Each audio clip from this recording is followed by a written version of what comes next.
जय श्री राम, जय श्री कृष्ण, हर हर महादेव सभी को। तो आज जैसे कि आपने टाइटल देख लिया है कि क्या है नाम जप के पीछे का विज्ञान। अद्वैतिक मेथड ऑफ नाम जप to invoke kundalini and attain moksha.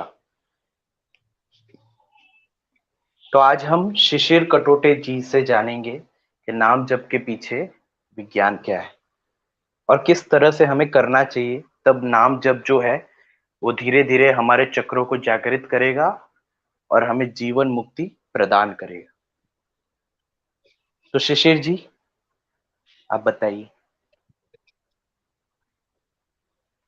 पहले मैं गुरु को वंदना करता हूँ। गुरुर् ब्रह्मा गुरुर्विष्णुर् गुरुर्देवो महेश्वरः। गुरु साक्षात परब्रह्म तस्मै श्री गुरवे नमः। उच्चैर्जगति सिद्धिति धर्मतश्चेत् तस्य प्रमाच वचनै कृतकेतरैश्चेत् तेषां प्रकाशन दशा च महीसुरैश्चेत् तानन्तरेण निपतेत् क्वनुमत् प्रणामः। वन्दे गुरूणां चरणारविन्दे सन्दर्शितस्वात्मसुखावबोधे जनस्य ये जांगलिकाय माने संसार हाला हल मोह शांति। श्री राम जय राम जय जय राम। तो बहुत टाइम हो गया। मुझे वायरल फीवर होने की वजह से ये सेशन जो था पोस्टपोन हो गया है थोड़ा। But lot of people they came to my YouTube also, और उन्होंने मुझे बोला कि वो नामस्मरण का सेशन कब होने वाला है। तो आज सडनली वो योग निर्माण हो गया और हमने दोपहर को ही डिसाइड कर लिया कि आज ही हम सेशन कंप्लीट कर लेते हैं। तो ज्यादा हम टाइम वेस्ट नहीं करेंगे। We will straight get back to the topic. और मेरा आज रिक्वेस्ट है लोगों को, आज का टॉपिक फुल्ली फोकस्ड रहेगा अपना पर्सनल डेवलपमेंट के ऊपर। आज मैं आपको दिखाना चाहता हूं कि अपना जो अद्वैत है या अद्वैती आचार्य जो है, उन्होंने हमारे लिए कितना बड़ा कंट्रीब्यूशन करके रखा है। आज हम दूसरों ने क्या किया या दूसरे अच्छे हैं दूसरे बुरे हैं इसके ऊपर बात नहीं करेंगे। We are going to be focused on our own development and our own beautiful संप्रदाय। ठीक है। तो अगर आपको कोई क्वेश्चन भी रहेंगे ना, तो मेक श्योर कि आपका जो क्वेश्चन रहेगा it should be laser focused on this particular topic. और आज मैं जितना सिंपल हो सके उतना सिंपल बताऊंगा। ज्यादा वेदांत में भी मैं ज्यादा डीप में घुसूंगा नहीं, ऊपर ऊपर से बताऊंगा, पर आपको कंसेप्ट क्लियर हो जाएगा, इसका मैं एश्योरेंस आपको देता हूं। चलो, तो सबसे पहले क्वेश्चन ये है कि जब क्यों करना चाहिए। तो ये तो क्लियर है कि मोक्ष की प्राप्ति करने के लिए। और ये भी आपने पढ़ा है कि कुंडलिनी जागृत होने के लिए जब कर सकते हैं हम लोग। तो सबसे पहले हमको जानना है कि मोक्ष है क्या। क्योंकि हम बहुत बातें करते हैं, मुझे मोक्ष चाहिए तो मैं ये साधना करता हूँ वो साधना करता हूँ, लेकिन मोक्ष एग्जैक्टली है क्या, इसका अपने को कुछ अनुभव चाहिए ना। क्योंकि अपने को अगर मालूम ही नहीं कि मोक्ष है क्या, तो हमारा एफर्ट जो रहेगा वो प्राप्त करने के लिए वो बहुत वीक रहेगा या रहेगा ही नहीं। या हम एफर्ट कुछ और चीज के लिए करते रहेंगे और हम ढोंग करते रहेंगे, बोलते रहेंगे हम मैं मोक्ष के लिए प्रयत्न कर रहा हूं। या हम कोई साधना करते रहेंगे पर लोगों को दिखाने के लिए, दंभ दिखाने दंभ करने के लिए हम लोगों को दिखाते रहेंगे, नहीं देखो मैं मोक्ष के लिए साधना कर रहा हूं। तो देखो, मोक्ष क्या है। अब इसके लिए अगर आपको परफेक्ट आंसर चाहिए तो वंस अगेन आपको अद्वैत सिद्धांत को ही सरेंडर करना पड़ेगा। हम अगर अद्वैत छोड़कर कहीं पर जाए तो बहुत ही डिफिकल्ट हो जाएगा मोक्ष एग्जैक्टली है क्या ये समझना। तो सिंप्लीफाई करके मैं आपको बताता हूं। देखो, मोक्ष मतलब क्या है कि मुक्त होना इसको बोलते हैं मोक्ष। तो मुक्तुम इच्छा इसको बोलते हैं मोक्ष। तो हम लोग जो है हर क्षण मुक्ति की इच्छा कर रहे हैं। इवन अभी यश का प्रिपरेशन चल रहा है एग्जाम के लिए। यश थिंग्स की ये एग्जाम एक बार क्लियर हो गया तो मुझे जॉब मिल जाएगा, परमानेंट जॉब मिल गया तो गरीबी से छुटकारा, या नौकरी बदलने के झंझट से छुटकारा। या आप में कोई लड़का रहेगा, उसने किसी लड़की को मैसेज किया रहेगा, वो सोचता रहेगा कि ये लड़की मेरा मैसेज पढ़ ले तो एक बार मुक्त हो जाऊं, तो वो मैसेज भी पढ़ लेगी। उसके बाद तुम बोलोगे अगर वो रिप्लाई कर दे तो मजे हो जाएंगे। उसके बाद वो रिप्लाई भी कर देती है।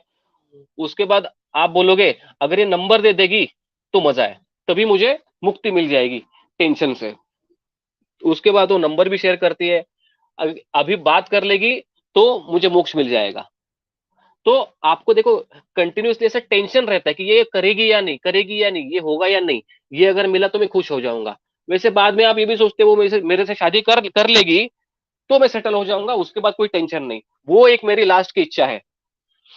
उसके बाद वो शादी होने के बाद भी, जिनकी शादी हो गई है उनको पता है कि उसके बाद बच्चों का टेंशन, फिर से बच्चों के बाद बच्चों के स्कूल का टेंशन, फिर बच्चों की शादी का टेंशन, फिर बच्चों की शादी के बाद उनके बच्चों का टेंशन। ये आपका कभी रुकने वाला नहीं है। आपके लाइफ में कभी ऐसा पॉइंट नहीं आएगा जहां पे आपको लगेगा कि नहीं अब मेरे पास सब कुछ है, अभी कुछ करने की जरूरत ही नहीं है, मैं क्यों कर रहा हूं। ऐसा कभी आपके लाइफ में पॉइंट आएगा नहीं। क्योंकि आपको जब लगता है कि if I get X then I will be completely happy, तो एक्स मिलने के बाद बैकग्राउंड में वाई का रिक्वायरमेंट चालू हो जाता है।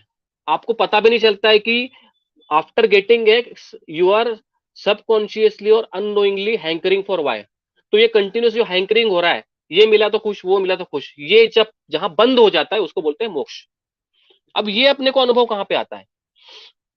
देखो, हर एक व्यक्ति सुख का अनुभव करता है, ऐसा सुख जहां पे एंड नहीं है। देखो, मोक्ष ऐसा सुख है ना जिसको आप कभी ना नहीं बोलते हो। अभी अपने लाइफ में बहुत सारे सुख रहेंगे जिसको हम ना बोलते हैं। अभी फॉर एग्जाम्पल, आपको बिरयानी पसंद रहेगी, पिज्जा पसंद रहेगा, अब रोज खाओगे तो आप बोर हो जाओगे। आपकी गर्लफ्रेंड जो है, पहले दिन आपका रिलेशनशिप हो गया, पहले दिन मजा है, दूसरे दिन मजा है, 3 महीने, 4 महीने, 5 महीने, उसके बाद बोर हो जाते हो। उसके बाद आप उसको जरा अवॉइड करने लगते हो, बता रोज रोज क्या मिलना है, हफ्ते में एक बार मिलते हैं। तो हर एक चीज से आप धीरे धीरे बोर होने लगते हो। क्योंकि बोर होने का अर्थ क्या है?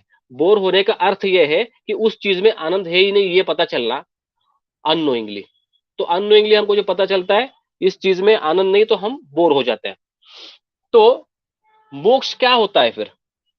तो इसके लिए गीता बोलती है कि यम लब्ध्वा चापरम लाभम मन्यते नाधिकं ततः यस्मिन् स्थितो न दुःखेन गुरुणापि विचाल्यते। मतलब मोक्ष का जो हैप्पीनेस है वो कैसा रहता है कि उससे बड़ा सुख कोई होता नहीं है, और ऐसा सुख जिसको बड़ा से बड़ा दुख हटा नहीं सकता है। तो ऐसा सुख हमको एक ही अवस्था में मिलता है जो हर एक व्यक्ति एक्सपीरियंस करता है, वो है अपनी नींद। नींद मतलब स्वप्नावस्था नहीं, डीप स्लीप। देखो, अगर तुमको पता चला कि कल सुबह अद्वैती होने के कारण, मायावादी होने के कारण कल सुबह सभी मायावादियों को फांसी लगाने वाला है अपने प्रभु जी, तो आपको टेंशन आएगा, कल तो जान जाने वाली है भाई। तो सुबह आप उठोगे तभी बहुत टेंशन आएगा, लेकिन जब आपको नींद लगी थी, जब आप डीप स्लीप में थे, तभी ये दुख आपको टच नहीं कर सका। तो एक बार आप डीप स्लीप में जब एंटर करते हो तभी सिर्फ आनंद होता है। आनंद क्यों होता है? क्योंकि आप उठने के बाद बोलते हो कि यार फ्रेश लगता है मुझे। हर एक व्यक्ति जब नींद से उठता है तभी उसको फ्रेश फील होता है। तो ये जो स्लीप का हैप्पीनेस है, वो एक आपको अंदाजा देने के लिए काफी है कि ये है मोक्ष का सुख। एक्चुअली मोक्ष का सुख इससे तो बहुत बड़ा होता है, क्योंकि वो पूर्णावस्था नहीं है मोक्ष की। लेकिन अद्वैत की वजह से यहाँ पे अद्वैत की स्थिति होती है, क्योंकि वहां पे सिर्फ मैं बाकी रहता है, सिर्फ आत्मा ही बाकी रहता है नींद में। यहाँ पे मन, बुद्धि, इंद्रिय और शरीर कुछ रहता ही नहीं है। तो वही अवस्था का जो अनुभव है वो मोक्ष का अनुभव, उससे 1000 या लाख गुना आप कर दो, वो मोक्ष का अनुभव है। अब वो जो स्थिति है नींद की, देखो, दुनिया में कोई व्यक्ति ऐसा नहीं बोल सकता कि यार अभी 50 साल हो गए, 60 साल हो गए, मैं रोज 8 8 घंटा सो रहा हूं, बोर हो गया मैं सो के, अभी मैं डिसाइड कर रहा हूँ कि एक हफ्ते के लिए मैं सोऊंगा नहीं, बोर हो गया नहीं। तो नींद ऐसा हैप्पीनेस देता है जहां पे हमको ना बोलने के लिए स्कोप नहीं है। हम उस हैप्पीनेस को और चाहिए बोलते हैं। तो ये अनुभव करने के लिए, जहां पे कोई दुख नहीं है, जहां पे कुछ पाने की भी इच्छा नहीं है, ऐसी जो अवस्था है नींद में, वो जागते वक्त हमको प्राप्त होना, इसको बोलते हैं मोक्ष। और यही पॉसिबल है हमको भगवान का नामस्मरण करने से। अब देखो, मोक्ष कैसे मिलता है भगवान का नामस्मरण करने से? तो नामस्मरण ये भक्ति का अंग है। तो भक्ति जो है वो मोक्ष को साइडलाइन कर देती है। कैसे? मोक्ष मतलब दुख से मुक्ति होने की इच्छा। एक जो बच्चा रहता है वो अपने माँ के ऊपर सुसु पोटी करते रहता है। अभी अपने ऊपर किसी ने सुसुपोटी किया तो हम बोलेंगे यार ये तो दुख है, ये तो गंदी चीज है, इससे मेरे को मुक्त होना है। तो ये जो गंदगी है इससे हम मुक्त होने की इच्छा करते हैं, पर माँ कभी ऐसी इच्छा नहीं करती। माँ को पता भी नहीं चलता कि उसके बच्चे ने सुसु पोटी उसके ऊपर किया है, वो बस सर्विस करने में बिजी रहती है। तो यहाँ पे बच्चे के ऊपर भक्ति होने के कारण वो बच्चे को आत्मस्वरूप करके देखती है, बॉडी करके नहीं। तो ये ही भक्ति का स्वरूप है, या हम बोल सकते कि it is a minor form of bhakti, not an absolute but minor form of bhakti. यहाँ पे भक्ति होने के कारण मोक्ष की इच्छा ही नहीं रही। तो यहाँ पे आपको देखो फिर से मैथमेटिकली, जैसे मैं लास्ट टाइम बोला हूं, द्वैत में सिर्फ मैथमेटिक्स है, बाकी कुछ नहीं है। 2 + 2 is equal to 4, 4 × 4 is equal to 16, इतना क्लियर है, ये कोई डाउट नहीं रहता है। तो यहाँ पे मैंने आपको क्लियर किया कि जो भक्ति की अवस्था है मतलब अद्वैत की अवस्था, क्योंकि माँ अपने आप से अलग नहीं समझती है बच्चे को, तो वो उस अद्वैत की अवस्था में मोक्ष की इच्छा भी नहीं रहती है। तो ये अवस्था प्राप्त करने के लिए नामस्मरण इंपॉर्टेंट है। तो यहाँ पे आपको शॉर्ट में मैंने बताया कि मोक्ष क्या है। ये बताना इंपॉर्टेंट क्यों था टाइम लेके, क्योंकि ये अगर आपको पता नहीं चला तो नाम जब करना काय को है, ये क्वेश्चन आता है। ओके, तो नेक्स्ट, अब देखो किसी को नामस्मरण करने के लिए उस नाम का या उस मंत्र का अर्थ होने का जरूरी है क्या? बिल्कुल नहीं। मैंने एक चैनल पर वीडियो पोस्ट किया था, तो उसने बोला था कि आप हमारे आचार्य का वीडियो देख लो, उन्होंने बहुत क्लियरली बताया कि अगर आप कोई मंत्र जाप करते हो या नाम जाप करते हो तो उसका अर्थ मालूम चाहिए। भाई कौन से शास्त्र में बताया, बोलो ऐसा है, कौन से शास्त्र में बोला है? हाँ, वाल्मीकि जो थे उन्होंने जब राम का जाप किया मरा मरा मरा करके, उनको बताया था कि मीनिंग? बस मरा मरा बोलने को बोल दिया। हाँ, भगवान मिल गए उसमें।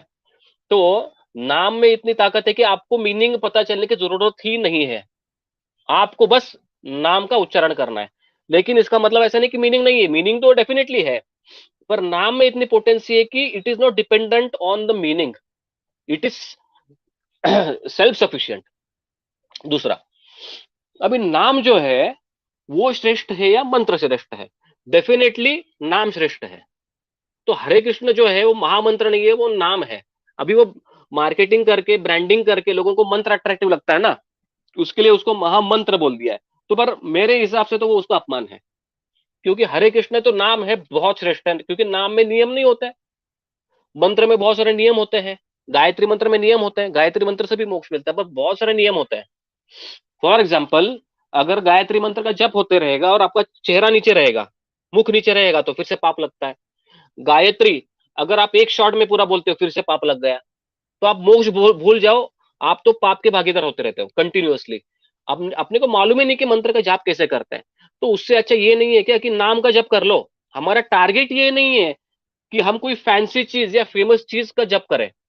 हमारा टारगेट ये है कि जो मैंने आनंद की बात की है, जो नींद की अवस्था का आनंद है, वो हमको जगते हुए मिल जाए। ये अब हमारा फोकस होना चाहिए। इसके लिए हमने शरण लेनी चाहिए नाम की। अब अगला क्वेश्चन, नाम जो है और अपना नाम, चलो अपना नाम और रूप और भगवान का नाम और रूप, इसमें कुछ फर्क है या उसमें कुछ फर्क है क्या? Definitely huge difference. ओके, कुछ लोग गाली देते हैं अद्वैती लोगों को, अरे ये तो मिथ्या बोल देते भगवत स्वरूप, भगवत के स्वरूप को। ऐसा कुछ नहीं है।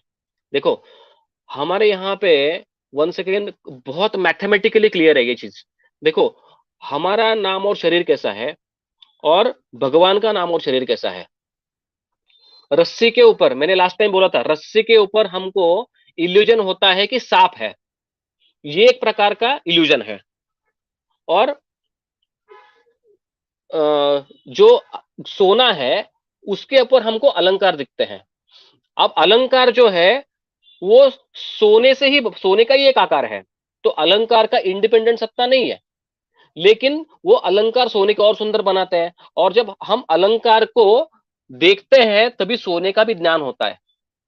तभी यहां पे मैं कहना चाहता हूं कि भगवान का नाम जब हम लेते हैं और भगवान का जब शरीर हम देखते हैं तभी ब्रह्म का ज्ञान उसमें इंक्लूडेड है। जैसे अलंकार को देखते वक्त सोने का पूरा ज्ञान उसमें ऑलरेडी इंक्लूडेड है। तो भगवान का नाम और रूप ये ट्रांसेंडेंटल या दिव्य होता है या परब्रह्म स्वरूप ही है, लेकिन हमारा नाम और शरीर अलग है। अब रस्सी के ऊपर सांप का भ्रम होता है, वैसे हमारा शरीर है। तो जब हम रस्सी के ऊपर सांप का भ्रम होता है हमें, तब क्या होता है, हमें रस्सी का अत्यंतिक अभाव होता है, ज्ञान का। रस्सी है ही नहीं, मतलब सांप का ज्ञान में रस्सी, या सांप के ज्ञान में रस्सी का पूरा अज्ञान है।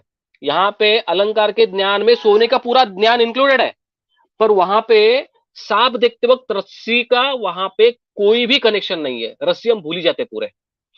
तो इस प्रकार का जहां पे अज्ञान है, वो है हमारा शरीर और नाम।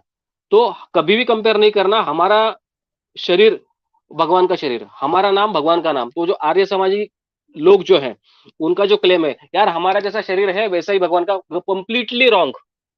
वो बोलते कि वो विभूति बोलते हैं। अभी रामपाल, वो रामपाल जो है, उनके एक भक्त ने मुझे बोला कि देखो देखो यहाँ पे यही बोला है कि ये जो ब्रह्मा विष्णु महेश है, ये तो ब्रह्म की विभूति है, ये ब्रह्म नहीं है। अरे पागल, जरा सा तू भाषा सीख ले। विभूति का मतलब क्या होता है, विशेषण भवती थी विभूति ही, मतलब सोना जो है अलंकार के रूप में विशेष प्रकार से दिखने लगता है, उसको विभूति बोलते हैं। तो ब्रह्म जब विशेष रूप से अपने को दिखता है, राम के रूप में, कृष्ण के रूप में, या शिव के रूप में, या ब्रह्म के रूप में, दत्त भगवान के रूप में, दुर्गा के रूप में, गणपति के रूप में, सूर्य के रूप में, तो इसको विभूति बोलते हैं। तो यहां पे आप कैसे क्या बोल सकते हो कि यहाँ पे पर ब्रह्म का कनेक्शन नहीं है? तो ये महापुरुष विरुष कुछ नहीं है, राम कृष्ण शिव ये पर ब्रह्म है। ये आपको क्लियर हुआ? मैं आपको देखो धीरे धीरे बता रहा हूं, फिर से मैं बताता हूं, 2+2=4, मैथमेटिक्स कितना क्लियर है ना, इतना क्लियर। अब ये विभूति ये शब्द है ना, अद्वैत नहीं रहेगा तो आप एक्सप्लेन ही नहीं कर पाओगे, आप सिर्फ झगड़ते रहोगे। लेकिन पुराणों में अद्वैत का ही प्रतिपादन करने की वजह से सिर्फ अद्वैत के बेस पे राम का, कृष्ण का, शिव जी का, दत्त भगवान, गणपति, सब का परब्रह्मत्व सिद्ध होता है। अगर आप द्वैत के फॉर्म में एक्सप्लेन करने जाओगे तो बैंड बज जाएगी, आप उनसे झगड़ा करते बैठोगे। अब देखो नेक्स्ट, नाम जो है भगवान का, वो रूप से भी पावरफुल है। इसके लिए हमने नामस्मरण करना चाहिए। कैसे? भगवान का दर्शन होना और मोक्ष मिलना गारंटेड नहीं है। बहुत लोग बोलते हैं कि यार भगवान का एक बार दर्शन हो जाए, हमारा यही प्रेयर रहता है कि एक बार भगवान का दर्शन हो जाए, हमको मोक्ष मिल जाए। ऐसा नहीं होता है, भगवान का दर्शन होने से मोक्ष की गारंटी नहीं है। अगर होता ऐसा तो कंस का मन बदलता कृष्ण को देखकर, दुर्योधन का मन बदल जाता ना कृष्ण को देखकर। दूसरा आप देखो, जब राम ने खुद पत्थर फेंका नदी में, तब वो पत्थर डूब गया, लेकिन राम ने खुद का नाम जब पत्थर पे लिख दिया तो पत्थर तैरने लगा। तो राम का जो रूप है, राम का शरीर है, उससे राम का नाम ज्यादा पावरफुल है। दूसरा, आप कुछ लोग आर्ग्यूमेंट करते हैं कि तो ध्रुव महाराज ने देख लिया था विष्णु को, तो क्या हुआ, उनको तो भगवान का दर्शन लेते ही वैराग्य प्राप्त हुआ। अरे ऐसा कुछ नहीं है, ध्रुव ने सालों की तपस्या की थी, हजारों सालों की तपस्या की थी, वहां से वैराग्य उत्पन्न हो गया। और फाइनली जब विष्णु का वहां पे दर्शन हुआ, तब he was already capable of perceiving that form. समझे? तो जैसे अर्जुन, उसको जो भगवान ने विश्वरूप दिखा दिया, ऐसे ही उसको अप्रिशिएट करने को नहीं हुआ। भगवान क्या बोले कि दिव्य ददामि ते चक्षु पश्चिमे योगमैश्वरम, मैं तेरे को दिव्य चक्षु देता हूं, उसके बाद तू मेरे को देख सकेगा। न तुमाम शक्य से द्रष्टु मने नैव सचक्षुषा दिव्य ददामि ते चक्षु पश्चिमे योगमैश्वरम। तो मैं तेरे को दिव्य चक्षु दूंगा तो ही तू मेरे फॉर्म को एज इट इज अप्रिशिएट कर पाएगा, नहीं तो भगवान विश्वरूप लेके खड़े भी हो जाते तो अर्जुन को कुछ पता ही नहीं चलता। लेकिन यहां पे देखो, जैसे दिव्य चक्षु की जरूरत है भगवान का रूप परसीव करने के लिए, दिव्य रूप, वैसे दिव्य जिह्वा की जरूरत नहीं है भगवान का नाम लेने के लिए या उसका फायदा उठाने के लिए। तो यहां पे क्लियर होता है कि भगवान का नाम जो है भगवान के रूप से सुपीरियर है। दो आपको सुंदर एग्जांपल देता हूं। संत चोखा मेला, संत चोखा मेला, तो महाराष्ट्र में एक संत थे चोखा मेला, विठ्ठल विठ्ठल विठ्ठल रोज जप करते थे, दिन भर जप करते थे। एक बार वो काम करते वक्त क्या हुआ, वो एक जो घर की दीवार थी जहां पे वो काम कर रहे थे, वो दीवार पूरी टूट के उनके ऊपर गिर गई और पूरा उनके शरीर का कचूमर बन गया। अब कचूमर बनने के बाद बहुत सारे लोग वहां पे मर गए थे। अभी चोखा मेरे तो बहुत बड़े संत थे, विठल के भक्त थे, तभी लोगों को उनकी बॉडी सेपरेट करनी थी, पर इतने बड़े बड़े पत्थर गिर गए कि कचूमर बन गया था। पता नहीं चल रहा था कि चोखा मेरा की हड्डी कौन सी है और बाकी लोगों की हड्डी कौन सी है। तब वहां पे बाकी जो लोग आए, जो स्कॉलर थे, वेदांती थे, उन्होंने बोला कि एक उपाय है चोखा मेड़ा का, जो हड्डी है वो बाजू को निकालने के लिए, जिससे आप, जिसके ऊपर आप संस्कार कर सकते हो। इसमें से सभी हड्डियां ले लो और कान के बाजू को लगा दो। कान पे जब रखोगे तो जिस हड्डी में से विट्ठल विट्ठल आपको आवाज आएगा, जिस हड्डी में से आपको विट्ठल विट्ठल आवाज आएगा, वो चोखा मेड़ा की हड्डी है। तो आपको यहाँ पे पता चलना चाहिए कि चोखा मेड़ा जैसे संत जो है, वो भी विट्ठल विट्ठल नाम जो है उस पे भी बिलीव करते थे। संत जो मतलब, संत मतलब के जो ऑलरेडी ब्रह्म स्वरूप है। संत जो है, अस्थि, ये शब्द वहां पे आता है। अस्थि मतलब सत्ता के बारे में बात हो रही है यहाँ पे, मतलब जो ऑलरेडी सत स्वरूप है, जो सत रूप है, वो भी भगवान का नाम ले रहे हैं, चोखा मेड़ा। तो हमारी क्या हैसियत है, हमने क्यों नहीं लेना चाहिए भगवान का नाम। और एक महाभारत में किस्सा आता है, अर्जुन और द्रौपदी बहुत खेलने के बाद दिन भर एक बार गद्दी पर सोए थे, और दूसरे बाजू के गद्दी पर भगवान कृष्ण सोए थे। उसके बाद उद्धव वहां पे आते हैं और देखते कि ये ऐसे ही सो गए। उनके बाल जो है द्रौपदी के, अर्जुन के जो है, वो ऐसे फ्लोर पे पड़े हैं। तो अर्जुन के भी बाल बहुत लंबे थे। तो उन्होंने क्या किया कि अर्जुन का हाथ, अर्जुन के बाल जो है वो जमीन पे से उठा लिए। तो उसके बालों में वाइब्रेशन हो रहा था। अभी वाइब्रेशन हो रहा था तो देखा था ये वाइब्रेट क्या हो रहा है। उस वो उद्धव ने कान के बाजू को लगाया तो आवाज आने लगा, श्री कृष्ण श्री कृष्ण श्री कृष्ण। तो उसने क्या किया कि अरे ये ऐसे कैसे हो रहा है भाई। द्रौपदी का भी बाल उठा लिया, कान को लगाया, सेम वाइब्रेशन, कृष्ण कृष्ण कृष्ण। तो देखो अर्जुन और द्रौपदी जिसके सामने कंटिन्यू कृष्ण खड़े थे, वो भी भगवान का नाम ले रहे थे। तो अगर आपके सामने भगवान 24/7 भी रहेंगे तो भी आपको भगवान का नाम लेना है। ये है भगवान नाम की महिमा, समझे। तो यहां पे आपको क्लियर हुआ रहेगा कि भगवान की नाम की महिमा क्यों है और वो लेना क्यों चाहिए। अब क्वेश्चन ये आता है कि ये कोई एक रैंडम प्रोसेस है या हमारे पास कोई सिस्टमैटिक प्रोसीजर है जिससे अपने को क्लियर कट आइडिया आ जाए कि भगवान का नाम कैसे लेना है। और ये जो अष्टांग योग का फल है, कुंडलिनी का जागृति और उसके बाद षट चक्र भेदन, ये हमको प्राप्त हो सकता है क्या भगवान का नाम का स्मरण करने से? डेफिनेटली हो सकता है। इसके लिए बहुत सारे मेथड्स है अपने पास। अभी महाराष्ट्र में टेम्बे स्वामी जो थे दत्ता संप्रदाय के, उनका एक मेथड है। रामदास महाराज जो है, उन्होंने दिया हुआ एक मेथड है। अभी उनका मेथड मतलब वो उन्होंने उनके संप्रदाय में उपनिषदों से वो मेथड लागू किया, उनका खुद का नहीं है। वैसे ही रामदास महाराज, उनका जो जप है श्री राम जय राम जय जय राम, जो उन्होंने अपने संप्रदाय में लागू किया, वो भी उपनिषद से ही आता है। I think yes can find the reference. वो किसी उपनिषद में मैंने पढ़ा है कि श्री राम जय जय राम ये नाम कैसे तैयार होता है और वो कितना जप करने से मोक्ष की प्राप्ति होती है, ये सब कुछ उपनिषदों में दिया है। तो देखो, अपने को अगर सच में मोक्ष की प्राप्ति करनी है और अपना पूरा टेंशन जो लाइफ है पूरा परमानेंटली खत्म करना है अगर, तो आज अपने को अपॉर्चुनिटी है, सीरियस सीरियस हो जाए और भगवान का नाम लेना चालू कर दे। अब भगवान का नाम लेने के लिए मेथड क्या है, एक ही मिनट। तो हम आज डिस्कस करेंगे रामदास महाराज का मेथड। अभी रामदास स्वामी कौन है, इनके बारे में मैं क्यों बात कर रहा हूं। छत्रपति शिवाजी महाराज के जो गुरु, वो है रामदास महाराज।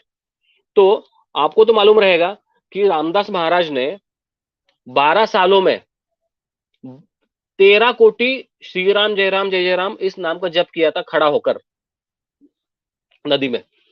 तो अपने को तो इतना करने की जरूरत नहीं है। तो उन्होंने तो हाईएस्ट स्टैंडर्ड दिखा दिए थे।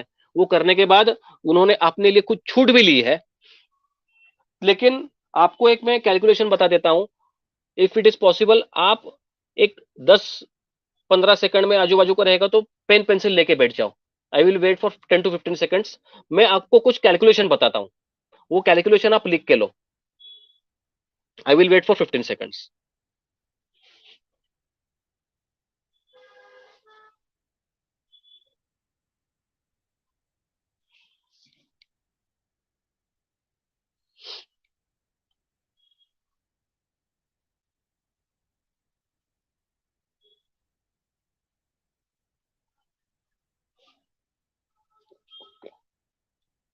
तो देखो,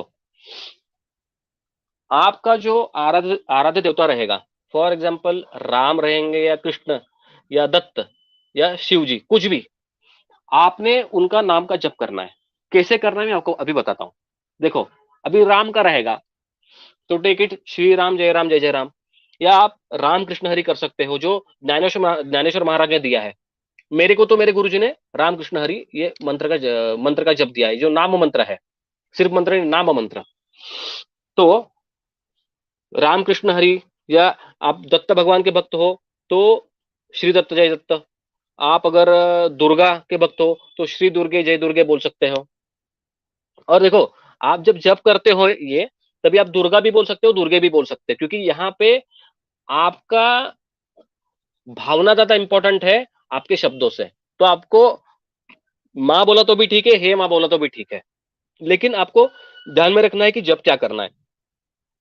फॉर अभी देखो, अगर आप करते हो श्री राम जय जय राम, राम के भक्त कोई है, तो आपको 13 कोटि जाप करना है, कोई भी लो।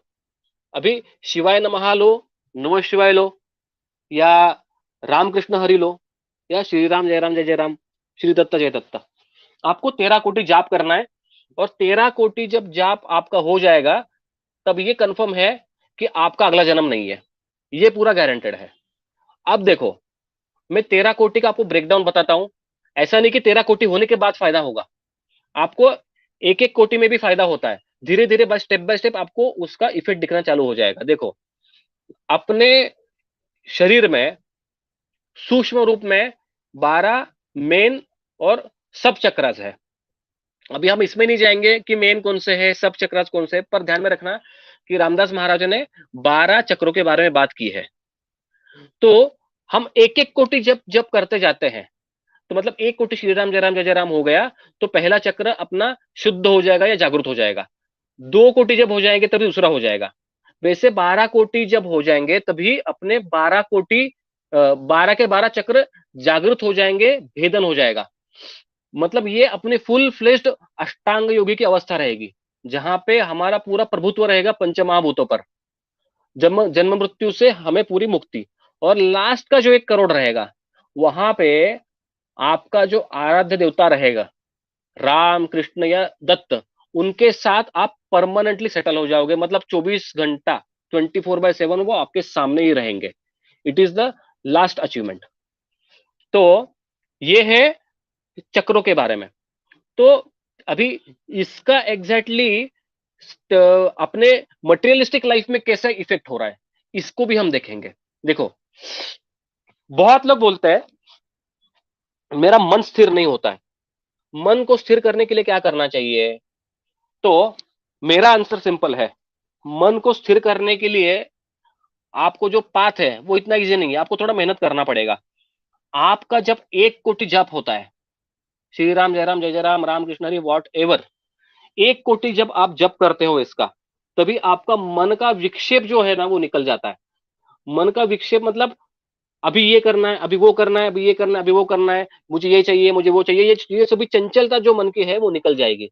अभी क्या हो रहा है, हम गलती से 10% अध्यात्म के बारे में सोचते हैं और 90% लड़कियों के बारे में सोचते हैं। उसके बाद क्या होगा, 1 कोटि के बाद 90% हम भगवान के बारे में या खुद के बारे में या आत्मा के बारे में सोचते रहेंगे, हम अंतर्मुख हो जाएंगे। और 10% गलती से बाय एरर हम बाहर फिसलेंगे। तो 1 कोटि में आप देखो कि आपका आध्यात्मिक लाइफ यहां पे ही पूरा ट्राई, क्या बोलते हैं उसको, एक सेट हो गया। 90% आपने आज तक जो लोचा किया है उसकी वजह से आपके मन पे जो संस्कार हुए हैं वो सब खत्म, 1 कोटि के जप में ही। तो देखो एक कोटि में इतना बड़ा फायदा हो रहा है, तो आगे आगे क्या हो सकता है आप सोचो। तो ये सिर्फ मैं राम राम और कृष्ण का नहीं बोल रहा हूं, ये शिव जी का भी बोल रहा हूं।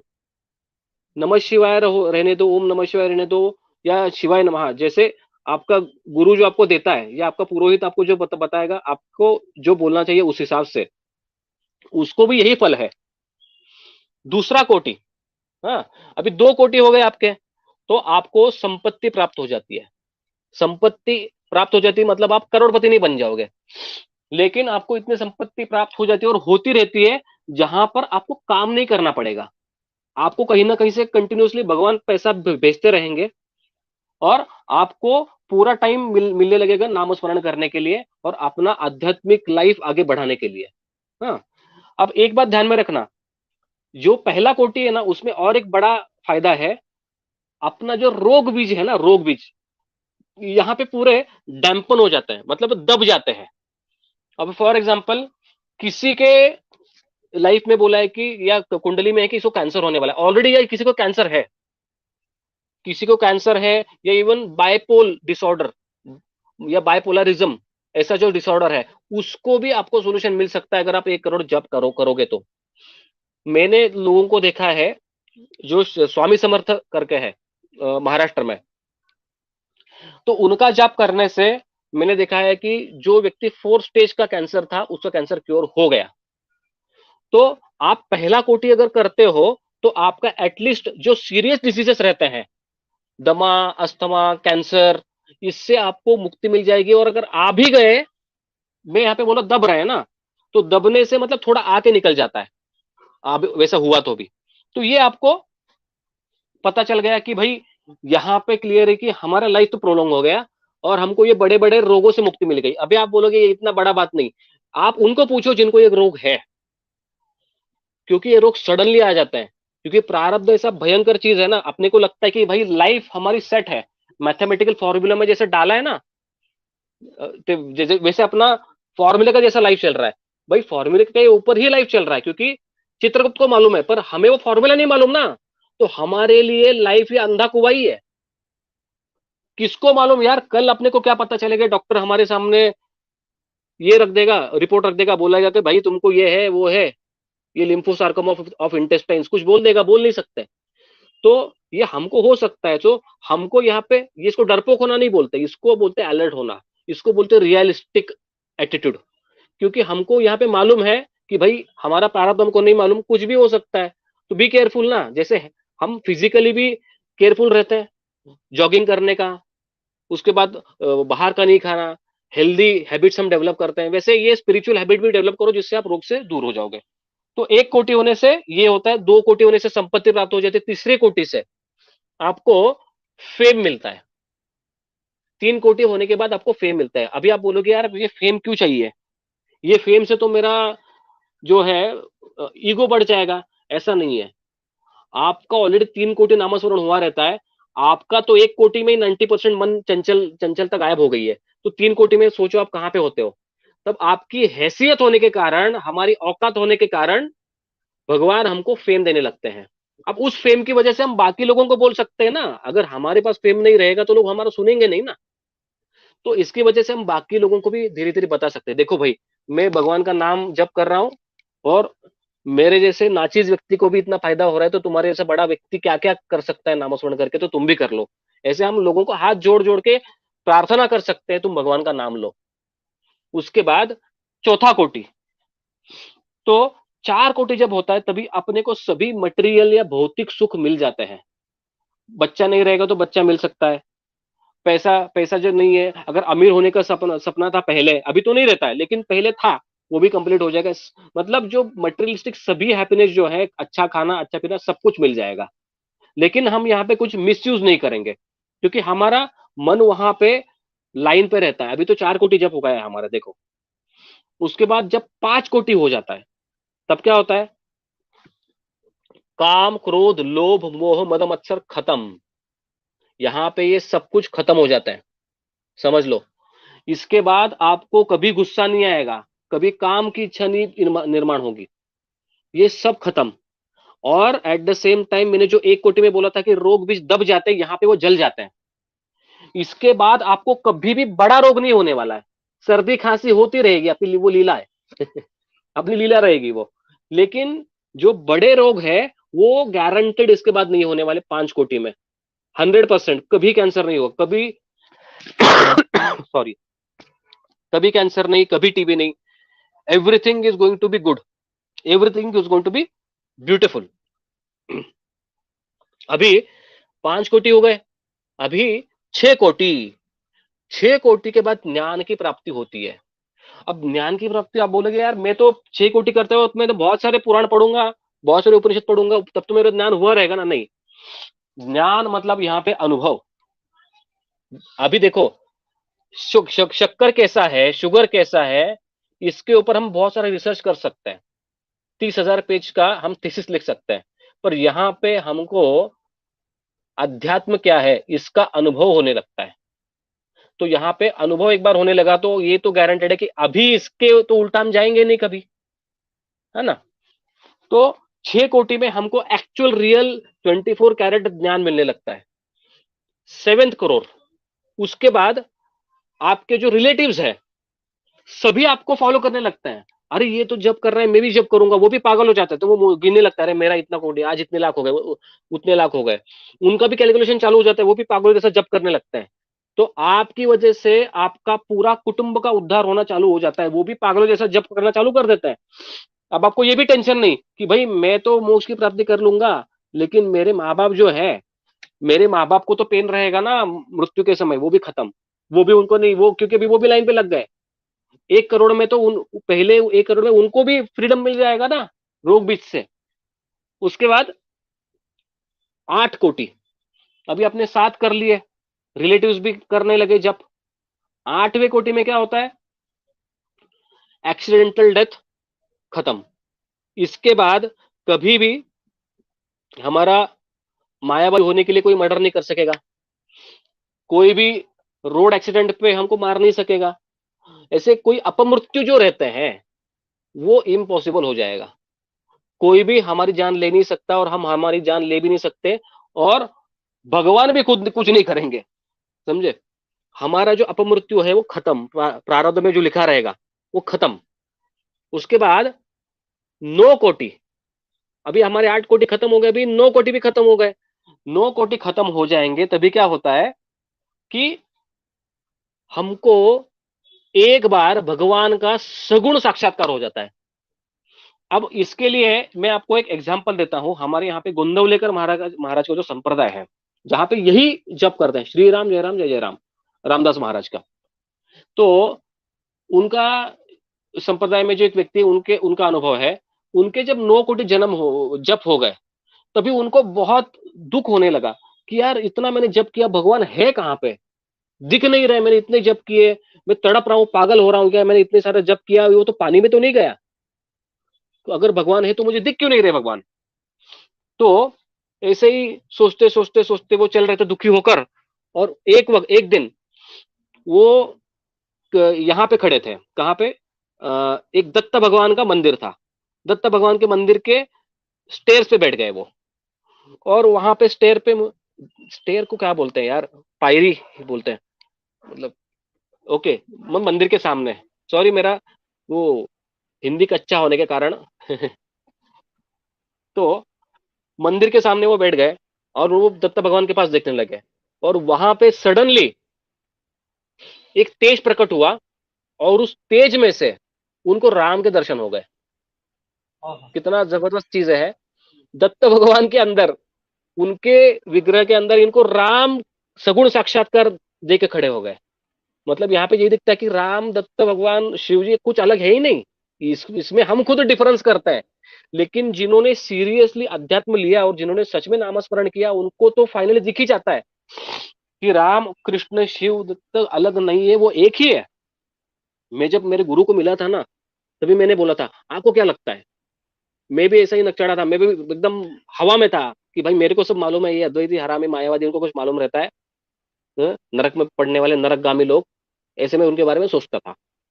तो मैंने वैसे ही गुरु के बारे में सोचा था, जिनको मैं पहले पहले कुछ 1 साल जब मिला था, 2 साल, तो वैसे ही मैं सोचता था उनके बारे में, तो नरकगामी, मैं तो इनके साथ सिर्फ संस्कृत सीखूंगा और कल्टी मार दूंगा और एक दिन इनको ही हरा दूंगा।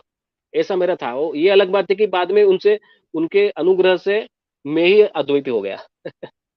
तो जब उनका मुझे अनुग्रह हुआ तो उन्होंने बोला कि देखो, मैं तुमको नहीं बताऊंगा कि राम बड़े हैं या शिव बड़े हैं। तुम भगवान का, तुम्हारा जो भगवान है उसका नाम ले लो और तुमको अपने आप पता चल जाएगा कि वो एक है या अलग अलग है, उसमें भेद है या अभेद है। तो यहाँ पे यही प्रूव होता है। देखो, इस पे झगड़ा नहीं करना है कि राम और शिव एक है या विष्णु और शिव एक है, इस पे झगड़ा नहीं करना है। सिर्फ भगवान का नाम लो और अपने आप अपने को पता चल जाएगा, हैसियत डेवलप करो, अनुभव अपने को हो जाएगा तभी। हाँ, एक ही मिनट दो मुझे। हम्म,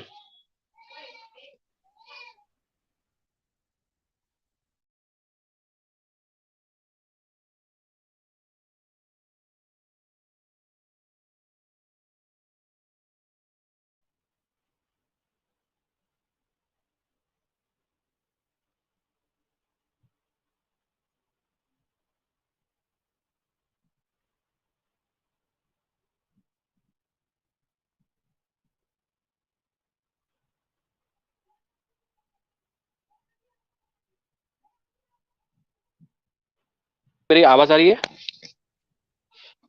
हेलो? हेलो। हाँ, आवाज आ रही है मेरी? हेलो? यस, आ रही आ रही। ओके। हाँ हाँ। तो 9 कोटि होने के बाद भगवान हमको खुद ही दर्शन दे देते हैं और हमको ये भी पता चल जाता है कि शिव और विष्णु के बीच में कोई भेद नहीं है। उसके बाद 10th करोड़, 10 करोड़ होने के बाद इंटरेस्टिंग चीज होती है, अपना पूरा प्रारब्ध नाश हो जाता है। मतलब इस जन्म में जो हम दुख भोग रहे हैं वो प्रारब्ध की वजह से है। तो इस जन्म का जो ये प्रेजेंट जो जन्म है, राइट नाउ, इसके सभी दुख गायब हो जाते हैं 10 करोड़ होने के बाद। ये अलग बात है कि उसके पहले ही हमको फर्क ही नहीं पड़ता। देखो, जिसको 9 कोटि होके भगवान का साक्षात्कार हो गया उसको क्या फर्क पड़ता है सुख और दुख का। लेकिन फिर भी ये भगवान की कृपा है कि वो भी खत्म हो जाएगा, प्रारब्ध कर्म जीरो। मतलब इसके बाद हमारे साथ कुछ भी, क्या बोलते, सरप्राइज नहीं, लाइफ अपने को सरप्राइज कभी कर नहीं सकती है, क्योंकि सरप्राइज मतलब प्रारब्ध अपने को मालूम नहीं। ऐसे कर्मों का फल हमको जब मिलता है, जिसको हम लक बोल देते हैं, जो एग्जिस्ट नहीं करता है, वो तो सिर्फ हमारे पिछले कर्मों का रिजल्ट ही है, जिसको हम ब्लाइंडली शास्त्र का ज्ञान ना होने के कारण लक बोल देते हैं। तो प्रारब्ध कर्म जीरो यहां पर। तो ये है 10 कोटि के कारण। तो 11 कोटि या 11 कोटि, 11 कोटि जब होते हैं, 11 करोड़, तब हमारा संचित कर्म जो है वो भी नाश हो जाता है। अभी संचित कर्म मतलब क्या है आपको मालूम है क्या, या इसको थोड़ा एक्सप्लेन करूं, प्रारब्ध, संचित और क्रियामाण? हाँ, थोड़ा कर ही दीजिए। ओके, देखो, अभी प्रारब्ध, संचित और क्रियामाण, ये 3 प्रकार के कर्म होते हैं ना, इनका नाश होता है कब?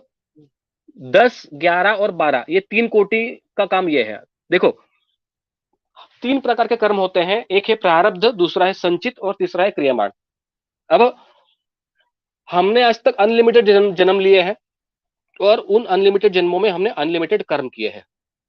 ये जो अनलिमिटेड कर्म है ना, इनको बोलते हैं संचित, एक्युमुलेटेड कर्म। और इस संचित कर्म का पाप और पुण्य जो रहेगा, या पॉजिटिव या नेगेटिव इफेक्ट, हम एक जन्म में तो ये एक्सपीरियंस नहीं कर सकते हैं। तो ये जो अनलिमिटेड कर्म है, इसमें से छोटा सा एक पार्ट लिया जाता है और वो इस लाइफ में अप्लाई किया जाता है। तो उस संचित कर्म का एक छोटा सा पार्ट जो इस लाइफ में एप्लीकेबल है, इसको बोलते हैं प्रारब्ध कर्म। और इस जन्म में भी हम नए कर्म कर रहे हैं, तो इन नए कर्मों को हम बोलते हैं क्रियमाण कर्म। तो ये आपको क्लियर हुआ, संचित का मतलब क्या है, प्रारब्ध का मतलब क्या है, और क्रियमाण का? Is it clear?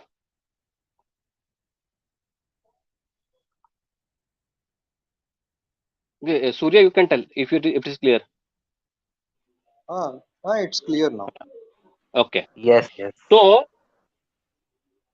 10 करोड़ में प्रारब्ध खत्म, मतलब इस जन्म के सुख दुख जो है खत्म। उसके बाद 11 करोड़ में पहला जो बैकलॉग है वो भी खत्म। और इस जन्म में भी नया बन रहा है ना, वो भी 12 करोड़ में खत्म हो जाएगा। और 12 करोड़ जो है, 12 करोड़ जो है, उस वक्त आपको भगवान खुद गुरु के स्वरूप में आप आकर अनुग्रह कर देते हैं, आपके सिर पर हाथ लगा देते हैं आपका जो प्राण है पूरा ब्रह्मरंध्र में स्थित हो जाता है। मतलब इसके बाद आपको एबिलिटी है, जो गीता में बोला है कि उत्तरायण में शरीर कैसा छोड़ना चाहिए। मेरे गुरु जब शरीर छोड़ रहे थे तभी ऐसा था कि 13 जनवरी सुबह उन्होंने दत्तमाला मंत्र बोलकर शरीर रख दिया था और मुद्रा धारण कर ली थी, योग मुद्रा, और उन्होंने उनका प्राण जो था वो ब्रह्मरंध्र में रख लिया था। और अगले दिन जब 7:30 हो गए, तो 7:30 होने के बाद उत्तरायण चालू हो गया, तो उसके बाद उन्होंने अपने आप प्राण छोड़े और एक क्षण में पूरा बॉडी ठंडा हो गया।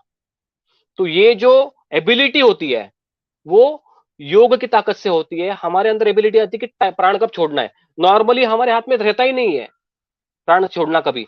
तो ये जो स्किल है, ये प्राणायाम विणायाम किए बिना अपने को अपने आप आ जाती है, ये 12 करोड़ जप करने से, क्योंकि यहाँ पे गुरु का अनुग्रह हो जाता है। इसका मतलब है प्राणायाम यूजलेस ऐसा नहीं। ये नामस्मरण जब हम करते रहते हैं तभी अपने आप देखो, हम 1 करोड़ 2 करोड़ भी जब करते हैं ना, तभी भगवान को अपना सीरियसनेस पता चलता है। और ये जो प्राणायाम का प्रोसीजर है, ये भी अपने को गुरु सपने में आकर या खुद फिजिकली आकर कि कुछ ना कुछ करके सिखा के निकल जाएंगे। तो ये भी अपने को मिल जाएगा, क्योंकि प्राणायाम भी एक पावरफुल प्रोसेस है मन को कंट्रोल करने के लिए। तो अब लास्ट का एक 13 कोटि, अब ये सबसे आनंद से भरा हुआ रहेगा ये, क्योंकि यहां पर हमारा लास्ट जो स्टैंड रहेगा इस मटेरियल वर्ल्ड के सामने या इस भौतिक जगत के सामने, फाइनल बैटल रहेगा ये 1 करोड़ डिसाइड करने वाला है कि हमारा फिर से जन्म होगा या नहीं। तो ये जब हमारा 1 करोड़ कंप्लीट हो जाता है फाइनली, तभी भगवान खुद हमारे सामने आके खड़े हो जाते हैं और वो चारों मोक्ष हमारे हाथ में रखकर हमको लेके जाते हैं उनके धाम में, जो जिसको हम बोल सकते हैं वैकुंठ बोल सकते हैं, कैलाश बोल सकते हैं। देखो एक्चुअली भक्तों को तो ये फर्क नहीं पड़ता कि उनको वैकुंठ मिल रहा है या कैलाश मिल रहा है, कुछ फर्क नहीं पड़ता है। लेकिन हमको इंस्पायर करने के लिए तुकाराम महाराज जाते हैं वैकुंठ को, है ना। या चंचुला नामक जो स्त्री है, शिव पुराण में बोला है, वो जाती है कैलाश को। पर चंचुला को कुछ लेना देना नहीं था कैलाश का, उसका तो प्रेम शिव जी पे था, पार्वती माता पे था। वैसे ही इसके लिए देखो, ज्ञानेश्वर महाराज गए नहीं कभी, ज्ञानेश्वर महाराज अभी भी पूना में ही है, वो अभी भी पूना में ही आनंदी में बैठे हैं योग मुद्रा में। तो ये एक आपको अट्रैक्ट करने के लिए, या द्वैत मार्ग का जो अनुसरण करते हैं, जिनको भगवान से ज्यादा उनका ऐश्वर्य पे ज्यादा प्यार है, नहीं मेरे को क्या क्या पर्क्स मिल रहे हैं, मैं अगर आपको एक कंपनी ज्वाइन करूंगा, अगर मैं आपका वैकुंठ ज्वाइन करूंगा तो मेरे को क्या क्या मिलेगा, अगर नर्सिंग लोग ज्वाइन करूंगा तो मुझे कुछ एक्स्ट्रा बेनिफिट मिलेगा क्या, शिवलोक मिलेगा, यहाँ पे ज्यादा मिलेगा, यहाँ पे जरा एसी रूम मिलेगा, या वहां पे 5 स्टार रूम मिलेगा, 7 स्टार मिलेगा, ये सब जो अपना रिक्वायरमेंट रहता है उसके लिए। हम्म तो यहाँ पे 13 कोटि होने के बाद अपना फाइनल स्टैंड खत्म, और ये जो भौतिक जगत है इसको अपना लास्ट टाटा बाय रहेगा। पर इसका मतलब ऐसा नहीं कि हम यहाँ पे फिर से नहीं आएंगे। देखो अपने को यहाँ पे ये पता चल जाता है कि ये भौतिक जगत, हम जाते कहीं पे नहीं है, हमको पता चल जाता है कि सब कुछ मैं ही हूँ, सब कुछ मैं ही हूँ, तो जाने के लिए जगह ही नहीं है, ये अपने को अनुभव आता है। और इसके बाद हम जो इस मटेरियल वर्ल्ड को सीरियसली ले रहे थे कि कुछ हुआ तो दुखी, कुछ हुआ तो सुखी, ये सब बंद हो जाएगा, और हम एक वीडियो गेम की तरह, एक वर्चुअल रियलिटी की तरह इस दुनिया को देखना चालू कर देंगे। और गेम में कैसा रहता है कि जीतो तो आनंद है, हारो तो भी आनंद है, इस तरह का हम अनलिमिटेड इटरनली जीवन जीने लगते हैं। इसको बोलते हैं कि अद्वैत की अवस्था। तो ये है 13 कोटि जप करने का फल। अब क्वेश्चन ये आपका आता रहेगा कि भाई सब कुछ ठीक है, ये 13 कोटि करेंगे कैसे, इतना इजी है क्या?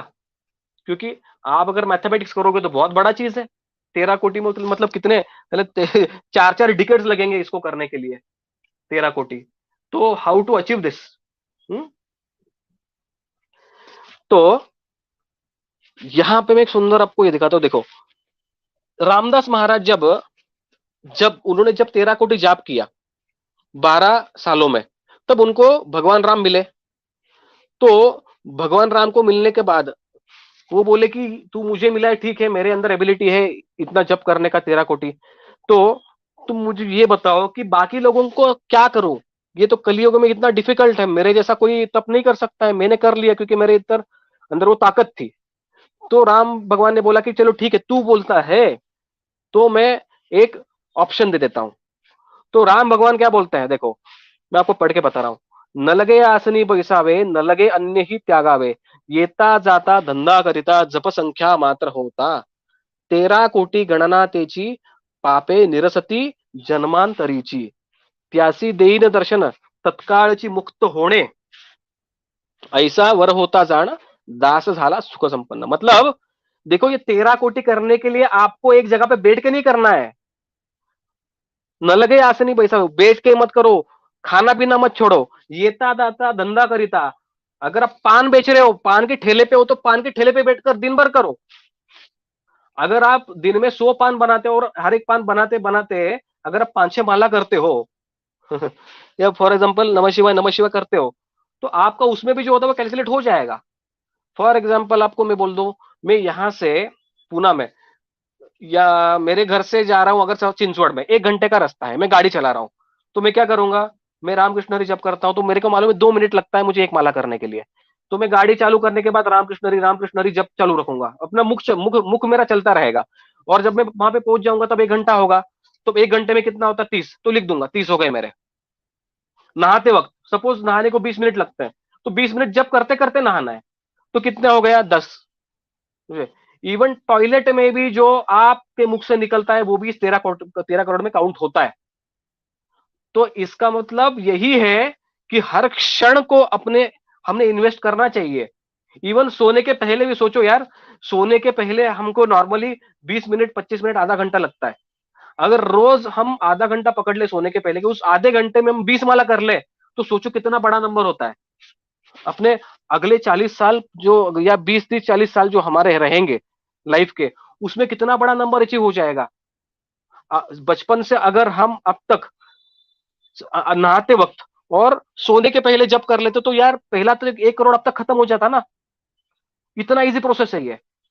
और इसमें ब्यूटी ये है कि आपको 13 कोटि करना नहीं है, आपको एक ही कोटि करना है, क्योंकि 1 कोटि करना पड़ता है और 12 कोटि हो जाते हैं अपने आप।